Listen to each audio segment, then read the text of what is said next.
A deadly explosion strikes at the heart of a Texas community. The entire apartment complex was in pieces, and that is where my babies were. Disaster in Florida as a huge chasm devastates a neighborhood. I see this massive hole in front of me, and I fell backwards. That night, my wife and I realized we would not be coming back. In Spain, a world-class opera venue in danger of bringing down the house. What's wrong? What's happening? Nobody in their wildest dreams expected problems like this. And in New Zealand, a cracking catastrophe on a vital crossing. This bridge is absolutely critical. The chaos that's caused, beyond measure. With big builds, even the smallest fail can trigger a huge disaster. From miscalculations to misunderstandings, or just plain bad luck. These catastrophes are every engineer's worst nightmare.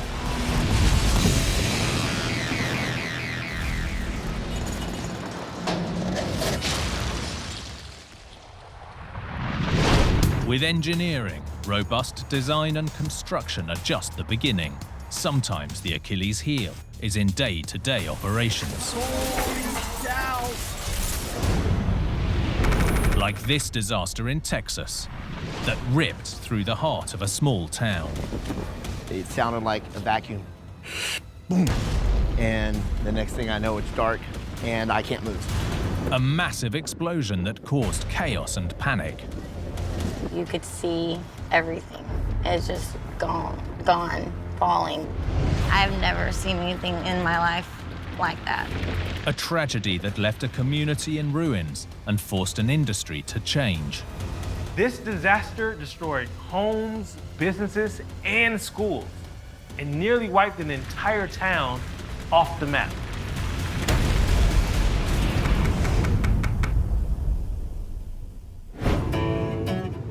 West Texas is a town with a name that defies expectations. West is actually in north central Texas, about an hour's drive south of Dallas. In fact, the city got its name from Thomas West, a 19th century businessman and landowner. Local Alicia Garrick is proud of her paradoxically named community. It's West, Texas. There is a difference. It's the most amazing place to be. The community, the support, the strength, everything that I want to instill in my kids, you find in this town. With a population of less than 3,000, this small town with a big heart is heavily invested in one industry. Very much farming. If you're in school here, you know the agriculture, everything. They raise animals, they start you young, because it is very land and animals. And every farming community needs fertilizer. Luckily, this city already had a plentiful supply right on its doorstep. The West Fertilizer plant had been storing fertilizer, other chemicals, and grains since the early 60s. Over the years, the city essentially grew up around the plant, and it became a well-known feature. The large facility didn't just supply the surrounding area. Dr. Christy Says is an associate professor of environmental science. The West Fertilizer plant was a production and storage and distribution center for fertilizers throughout the Southwest and Middle East United States. They mostly carried ammonium nitrate, a very common fertilizer. Both the ammonium and the nitrate parts contain nitrogen, which is the single most important nutrient for promoting healthy plant growth. So it's the perfect combination for fertilizer. But the fertilizer plant that brought the community together would very nearly tear it apart. Wednesday, April the 17th, 2013, around 7:30 p.m. Emergency Medical Services instructor Rick Coleman was teaching in town. The class was comprised of all volunteers. So a lot of the volunteer firefighters had their pager on. That was a pet peeve of mine, and we had just come back from a break, and then the pager went off, and that's where we got wind that there was a fire. Firefighters, including 4 volunteers from Rick's class, rushed to the scene and began tackling the blaze. At 7:51 p.m.,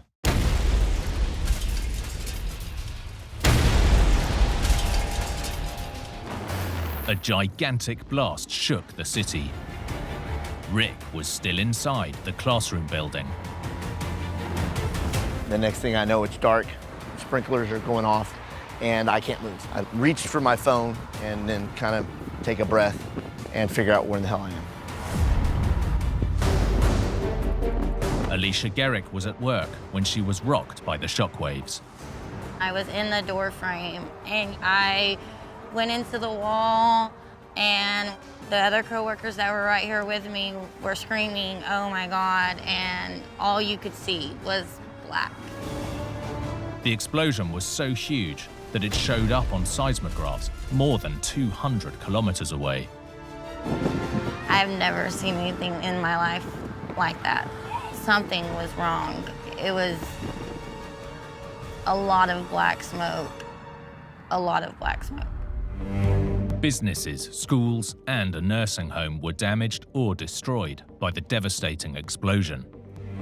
Paramedic and instructor Rick went to work. We found a nurse that was pinned under a wall that had collapsed. So that's when we start moving stuff, trying to get her out. We're just in instinct mode right now to help people. That instinctive reaction, that's what we do. Meanwhile, Alicia realized the blast came from near her home, where her 2 young children were with the babysitter. I lost all focus of everything other than them. I think my mom instinct just go, and that's what I did. I hopped in the car and took off. Alicia raced home, and her heart sank. I took off running because I could see the entire apartment complex, and it was in pieces, and that is where my babies were. What happened next was nothing short of a miracle. I looked up, and I seen my 4-year-old dragging my 2-year-old by the arm down the stairs. And I screamed as loud as I could. It was just him, this little 4-year-old, and this 2-year-old at the bottom of these stairs. Everything's broke around him. He just wrapped his arms around his 2-year-old brother and froze. And I continued running across the parking lot through boards and trash and swooped them up. And when I was able to put my arms around them, and as bad as everything was, I knew I had them. Luckily, the 2 boys and their babysitter survived, although the babysitter had been trapped in the debris, one of more than 260 people injured in the blast. Tragically, 3 civilians and 12 emergency responders died in the explosion. Some of Rick's volunteers among them. So these 4 guys would carry a pager with them and run and help a complete stranger. That's just the way these people are. You know, it's just amazing what the volunteer does and how the community needs these people. With the city in mourning, state and federal officials launched an immediate investigation. What had caused such a destructive explosion?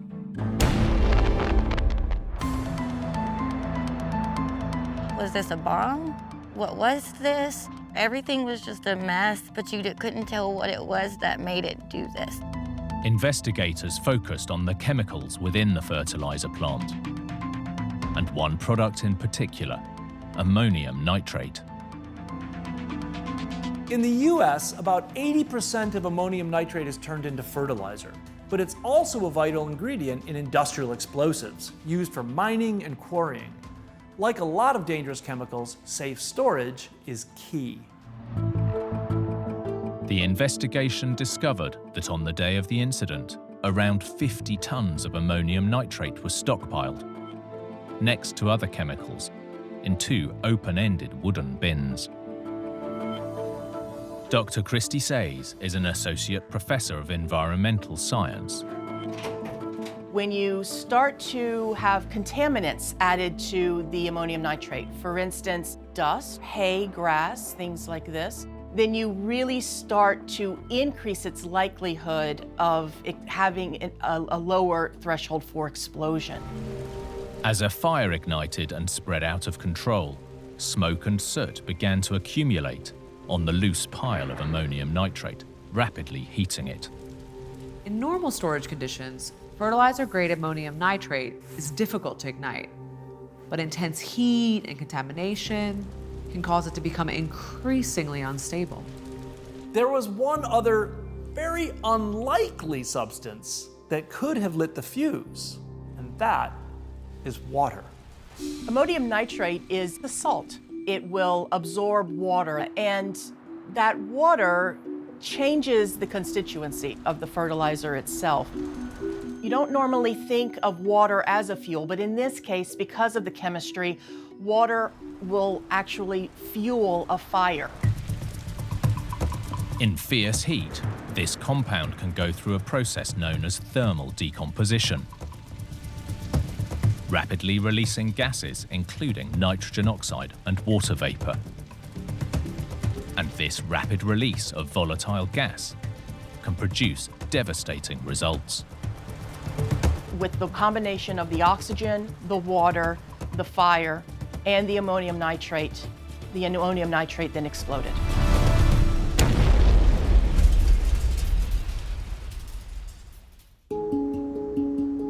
That explained the cause of the blast. But with tons of potentially volatile and explosive chemicals in storage, why was the populated town of West so close by? We had a playground that kids played on daily, then an elementary school.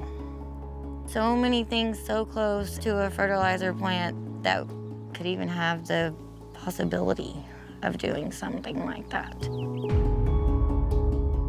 The investigation discovered that there were no state regulations related to zoning, which meant that over the years, the city and its citizens got closer and closer to the plant. As the town developed, it seems the potential danger posed by the plant had simply been overlooked. The investigation also revealed that when firefighters arrived on scene, they didn't have enough time to fully assess the potential danger of these hazardous chemicals before disaster struck. All of these factors added up to one of the most destructive explosions the National Chemical Safety Board had ever investigated. Following the tragedy, the investigation recommended new zoning guidelines near potentially hazardous facilities. In addition, President Barack Obama issued an executive order to improve chemical facility safety and security. With more than 1,300 facilities like this across the U.S. alone, the disaster was a massive wake-up call. In 2019, a memorial was erected to honor those who tragically lost their lives fighting to protect their town, including the volunteers from Rick's class. So these 4 guys, and every one of them here, they still ran to go help in any capacity. That's just the way they were. We have, as a community, an obligation to help one another all the time. With the fertilizer plant gone, the town looked to a new future. This is what's helped us find our joy again. And so now this is our West Fire playground for our kids. Our home's not here anymore. Our memories from the night of the explosion will always be front and center. We've processed things, we've grown. Now we can come here and our kids can just continue to play. Building big requires a balance between the needs of the environment and engineering. Upsetting that balance can trigger a catastrophe.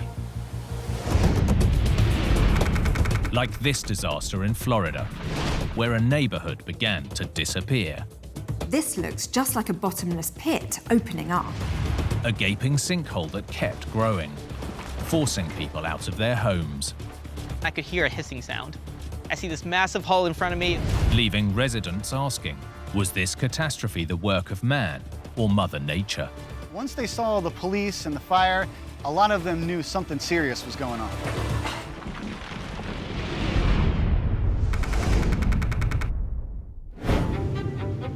Gainesville is a sprawling college town in north central Florida. News photographer Brad McClenney has been working the city beat for 15 years. Gainesville is definitely the university city. The University of Florida dominates most things here in town. Medical research and agriculture, the two things that drive the University of Florida. And when it comes to agriculture, Florida's most famous crop is the orange. Agriculture is worth billions of dollars here, but it requires a lot of water. Luckily, the state sits above a massive natural reservoir, the Floridian aquifer. Jim Olson is a Florida-based geophysicist. So the Floridian aquifer extends from the southern Appalachians all the way through Florida to the south. It is over 1,000 feet thick and supplies millions and millions of gallons of water per day. The water isn't just pumped for agriculture, but also for industry and residential use. Across the Sunshine State, nearly 3 billion liters of water a day are used just to keep lawns looking green. But the vast underground aquifer that supports so much life can also destroy it.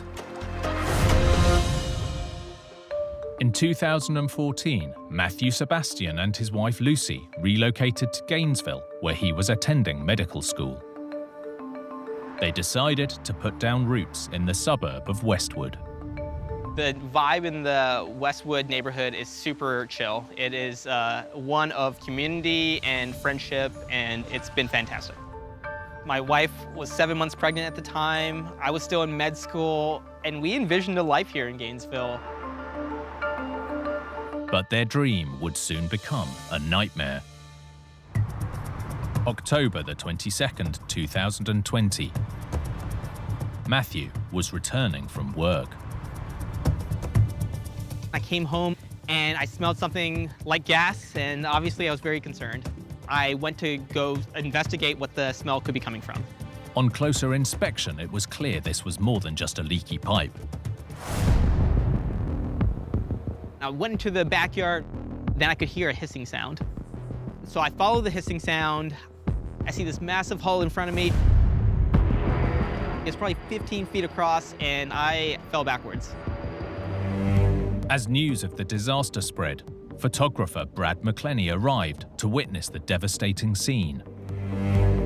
The police and fire rescue had cordoned off the whole area. They had tape up to make sure that no one was able to get back there. They really had no idea how big this sinkhole was going to get. Caught on camera by a local resident, this real-life drama was getting closer and closer to their homes. Some were really nervous that the sinkhole was coming towards their house. A lot of them knew something serious was going on. You see chunks of rock or soil just dropping through a hole in the earth. There's no way to know how deep it goes. Geophysicist Jim Olson and his team were called in to investigate. When I went up to it, I was really surprised by the diameter and depth, not to mention how close it was to multiple houses. It really made me nervous for the people that were right there. The craziest part about it was the house across the way had a swimming pool, and the swimming pool was hanging into the sinkhole. The pool took the plunge, but the hole wasn't done growing, as it filled with groundwater and expanded further.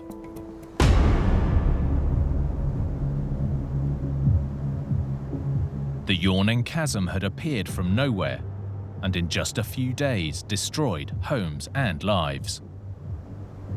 In the middle of that is where it started, and it massively expanded to what you see right now. This was our property right here. And if we move over a little bit, we can actually see my other neighbor's former property as well.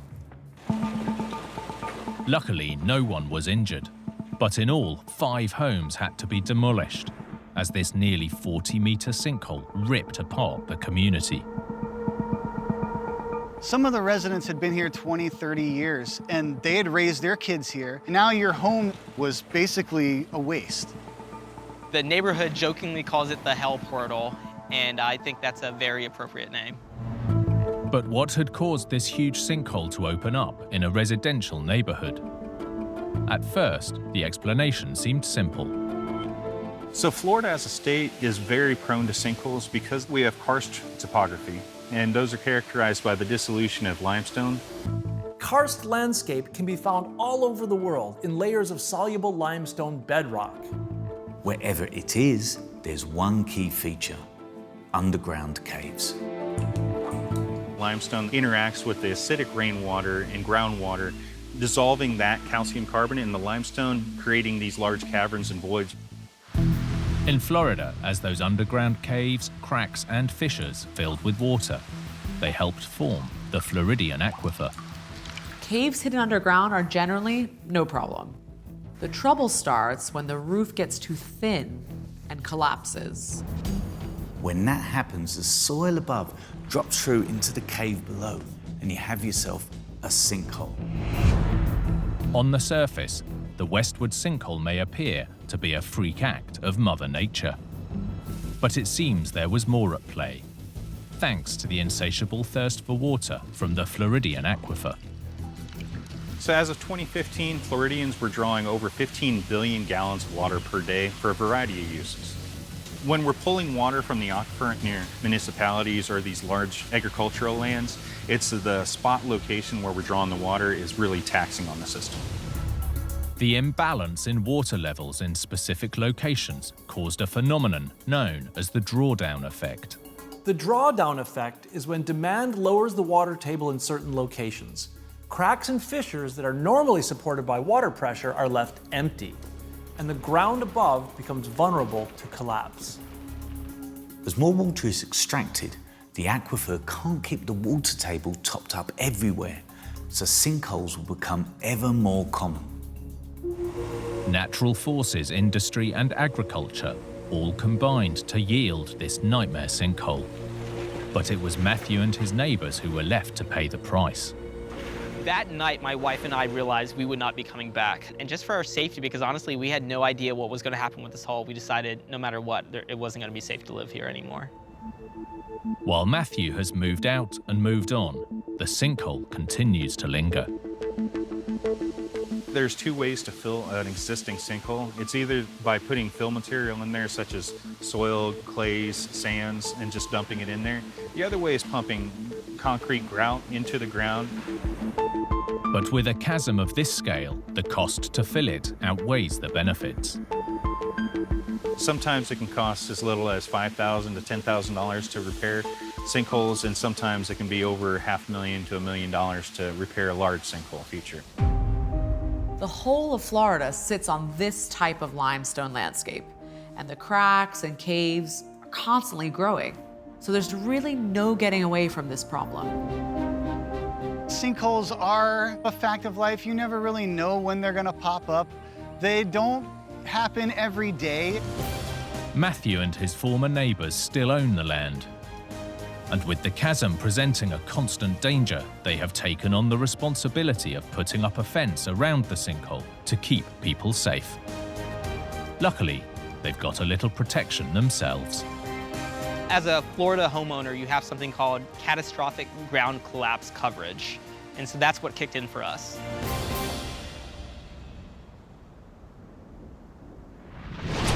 When engineers innovate, every last detail is crucial, because sometimes pioneering structures can bite back.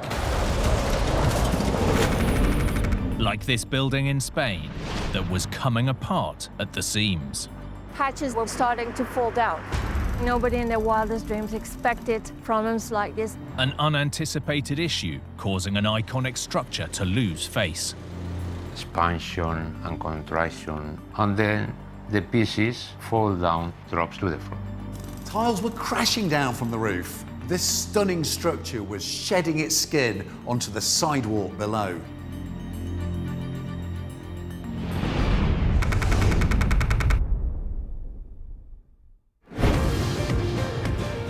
Valencia on Spain's Mediterranean coast is the nation's third largest city.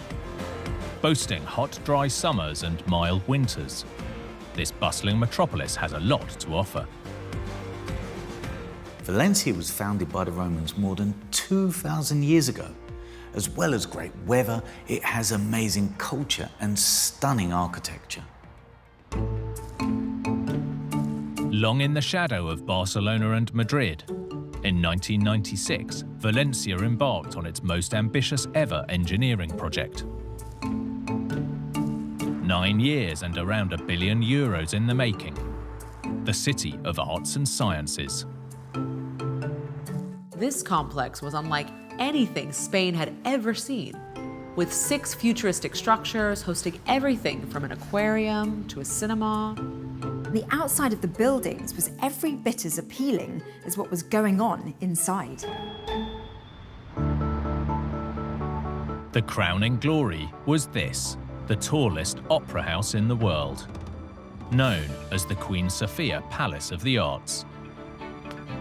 Tour guide Petronella van Mullicum was drawn to the city by the cutting-edge construction. It's the building that Valencia was waiting for. Valencia never had an opera house, so this was a long-awaited building. This masterpiece of modern architecture consists of 3 halls, the largest with a capacity for almost 2,000 opera-goers. But the standout feature was the striking steel and ceramic roof. People say it looks like a ship, other people say it looks like a shark, and third option is it looks like the helmet of a medieval warrior. So depending on where you stand, how you look at it, you see different things. So in that aspect, it's absolutely brilliant. In the final act of construction, the 2 shells of the opera house roof were covered with a delicate mosaic ceramic work known as trencadis. Trencadis literally means chopped. By using broken tile fragments, you can create a mosaic pattern on irregular or curved surfaces. With more than 20 years' experience, mosaic and trencadis craftsman Ruben Coronel knows the method well. ¿Qué es el trencadis? Es un tipo de mosaico, una técnica arquitectónica impulsada por Antonio Gaudí, un arquitecto modernista. Y en todo el mundo le llaman el arquitecto de Dios, porque prácticamente se basa en el creador, en los organismos, en los vegetales, en los animales, en las plantas, etc. Gaudí was one of Spain's greatest architects. He created incredible mosaics that are found all over Barcelona, on everything from buildings to artwork. But it's not just in Barcelona. This tried and true method has been part of this region for over a century, including inside Valencia's main train station. In Valencia, that same technique was perfect for covering the curved surface of the opera house. Rather than the bold colours of Gaudí, the mosaic would be made up of mostly white ceramic tiles, designed to shine against the backdrop of strong sunlight in the blue Mediterranean sky. Ruben was part of the team. Primero de una malla y un pegamento, y luego llevamos al soporte en sí a ejecutar el trabajo. Para mí, obviamente, la belleza del trabajo recae en el operario. La paciencia, se necesita mucha paciencia y sobre todo... This was a highly skilled and painstaking process. Essentially, they had to cover an area more than 3 times the size of the White House, with thousands of shards of broken tiles. Que se adapta a cualquier superficie, sea redonda, curva, plana, no tiene límite. With construction complete, the Queen Sofia Palace of the Arts was officially opened on October the 8th, 2005. And it was an immediate success. It was the project that put Valencia on the map. It's the landmark Valencia needed. From the moment that this was finished, lots of people started to visit Valencia. This changed everything. But while the performances on the inside were receiving rave reviews, on the outside, the building's huge roof would soon have audiences running for cover.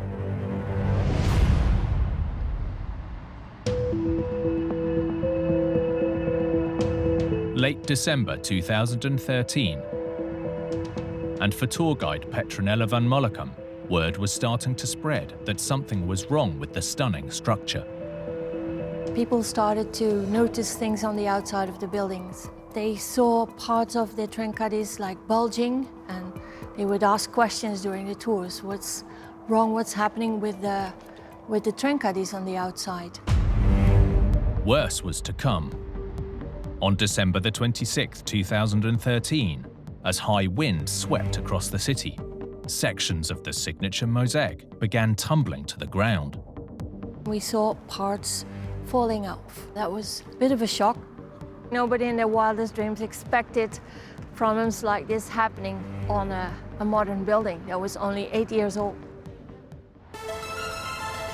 Authorities were left with no choice but to cancel performances and shut the entire building down. Valencia's Opera House was one of the hottest tickets in town, but it had been open for less than a decade. This was shocking. This is the world's tallest opera house. You wouldn't want to be underneath when one of these towers came crashing down.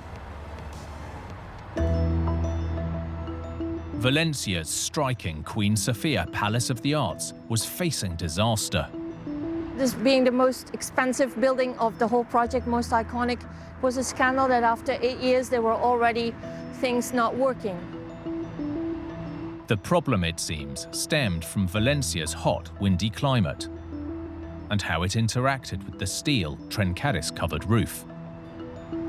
Vicente Blasco Garcia is a professor of architecture. The surface is exposed to the climate conditions, expansion and contraction, expansion and contraction. The material covering the metallic surface begins to break, and that's the main problem, the incompatibility between both materials. The steel and the ceramic were expanding and contracting at different rates and in different directions, causing cracks to develop between the mosaic and the metal, making the problem worse. And then, through these little gaps, water penetrates between trencadis and metallic surface. It can freeze, and then the ice expands and the trencadis fall down to the floor. But this was a tried and true technique throughout this region. So why had it failed so spectacularly here? One theory is that the adhesive itself wasn't allowing the two surfaces to move relative to each other. An independent report concluded that about 60% of the surface was failing. So, in these conditions, it seemed the glue just wasn't working properly. In January 2014, less than a month after the first tiles fell, the city began working on a radical solution. They decided to take all the trencadis off of both the facades. And while the estimated cost of repairs ran to around €3 million, it definitely had its upside for the tourist trade. That was especially good for the tours because we were able to pick up parts of trencadis from the floor and say, well, this is a souvenir from Valencia. It was quite spectacular. With the structure stripped and lessons learned, the decision was taken to try the trencadis mosaic again, this time using a more flexible and more watertight adhesive. Ruben was again part of the team. Pues se ha mejorado 100% tanto desde la cerámica mismo como la malla, también los cementos colas de agarre y también el de rejunte, porque se aprende de los errores.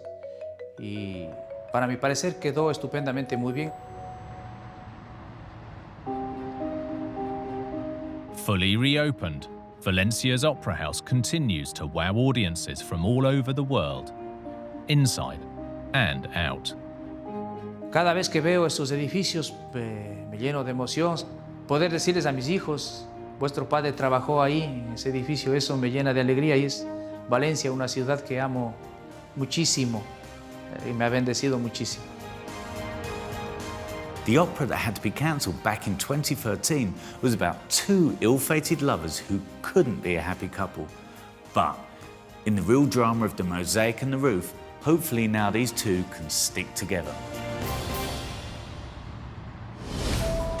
With big structures, engineers try to prepare for any eventuality. But sometimes circumstances demand a radical change of plan. Like this story in New Zealand that threatened to close one of the nation's most vital crossings. This bridge is absolutely critical to the New Zealand economy. Shutting it down just isn't an option. A revolutionary engineering solution that triggered unexpected consequences. The chaos that's caused beyond measure. And left engineers in a never-ending battle to save the bridge. In a worst-case scenario, this bridge could have suffered catastrophic failure.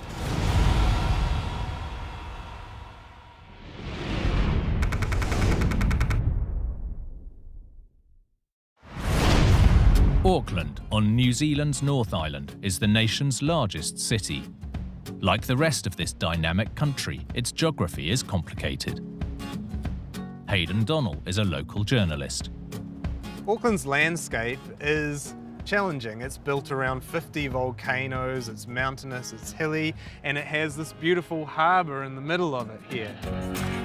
In fact, Auckland sits on what's known as an isthmus, a narrow strip of land with water on both sides. John Tukey is a professor of engineering.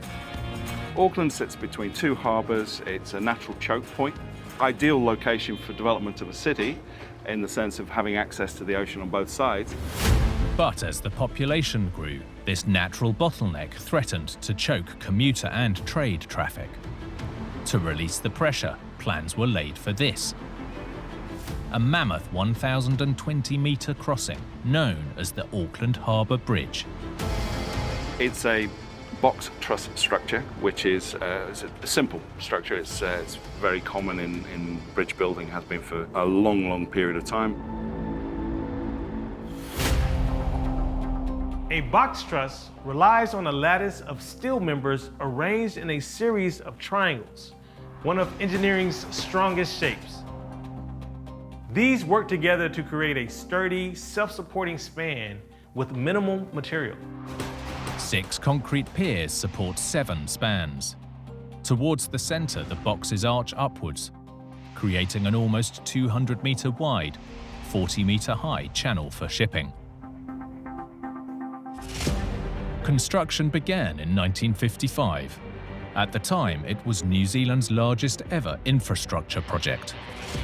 It took 1,000 workers 4 years to complete the mammoth structure, using more than 40,000 tonnes of concrete and nearly 6,000 tonnes of steel. When it opened, the 4-lane bridge was the North Island's longest crossing, and it was quickly put to work. It became pretty much the only main road that links the north of New Zealand with the south of New Zealand. But within a decade, it was clear New Zealand's largest bridge wasn't big enough. The initial amount of traffic going over the bridge was about 15,000 vehicles per day, which was substantial. That having been said, the trajectory of growth was astronomical. One solution might have been a second bridge, but it would have been phenomenally expensive. So the engineers went for something much more radical. The plan was to attach 2 new bridges to the old bridge, one on each side, doubling its capacity from 4 to 8 lanes. These so-called clip-ons were a completely different type of bridge. Instead of the steel lattice of a truss, they're hollow steel boxes reinforced with internal ribs, known as orthotropic decks, supported from the piers below by giant steel wings. If you look at each wing, you can actually see 2 vertical columns coming up, and they connected to the bottom, or their main supports for the bottom of the clip-ons. And you can see the 2 working side by side at this point. These are clipped on 2 lanes on either side, and the bridge is now 8 lanes wide. The audacious expansion was a success at first. But by the 1980s, traffic had soared yet again, and the clip-ons were starting to feel the strain. The connection between the road deck and clip-ons was failing. There was recognition of the fact that we were starting to get metal fatigue and cracking taking place in some of the new clip-on members. In 1985, a detailed inspection revealed cracks in the reinforcing ribs just beneath the surface of the road. These aren't giant cracks for all to see. They're hidden on the welds deep inside the clip-ons. These welds were effectively all that was holding the road deck in place. If the damage went unchecked, the decks could shift, in a worst-case scenario, falling into the harbour below. Engineers were so concerned that heavy trucks were banned from using the clip-on supported lanes, hoping that lightening the load would prevent disaster. One of the nation's most vital crossings was in jeopardy, and the public was looking for answers. What was causing the cracking? The answer was simple: too much traffic. Bridges are designed to handle two loads: the dead load, which is the weight of the structure itself, and the live load, which is the traffic. Here, the traffic was causing problems inside the new clip-ons. The vibrations from above were repeatedly flexing the welds holding the road deck in place, fatiguing the metal. This phenomenon is known as cyclic loading, and it threatens steel structures worldwide. Let's imagine you've got a small metal rod that you wanted to break. You flex it backwards and forwards in that same spot. As things get harder, it becomes more brittle and is more prone to snap and crack. Despite showing signs of serious fatigue, closing the crossing altogether wasn't an option. This bridge is absolutely critical to the essential economic activity of New Zealand as a whole. The solution was as radical as the original design. The only way to protect the bridge and the New Zealand economy was by removing and re-welding the failed connections one by one. But removing too many at once would risk the structure falling under its own weight. They had to be individually taken off. About 2,000 of these splices all in all that were replaced and upgraded. Taking a full year, by 1986 the second bridge fix was complete. But it was more of a band-aid than a permanent solution. Every repair adds more weight, but add too much, and the fixes would start to overload the bridge, essentially making its problems worse. The latest fix alone involved 120 kilometres of new welds and 200,000 new bolts, adding unanticipated weight to a structure that's now 5 decades old. In 2021, authorities admitted the bridge couldn't withstand any more fixes and warned that long-term traffic restrictions could eventually be necessary to keep the bridge from total collapse. Up to 180,000 vehicles use the bridge every day. That's 50% more than when the clip-ons were first repaired. This problem will never go away. One answer could be a second crossing, this time under the water rather than over it. I can certainly see a scenario where we're likely to look at a tunnel solution, and that's what's been heavily pushed. Until a long-term solution is agreed on, New Zealand's engineers will continue to maintain the Auckland Harbour Bridge, keeping residents safe and mobile. The Auckland Harbour Bridge, I don't think it's near the end of its life. It's still going to be a critical link.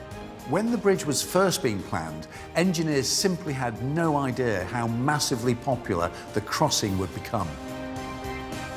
In road building, there's this thing called induced demand.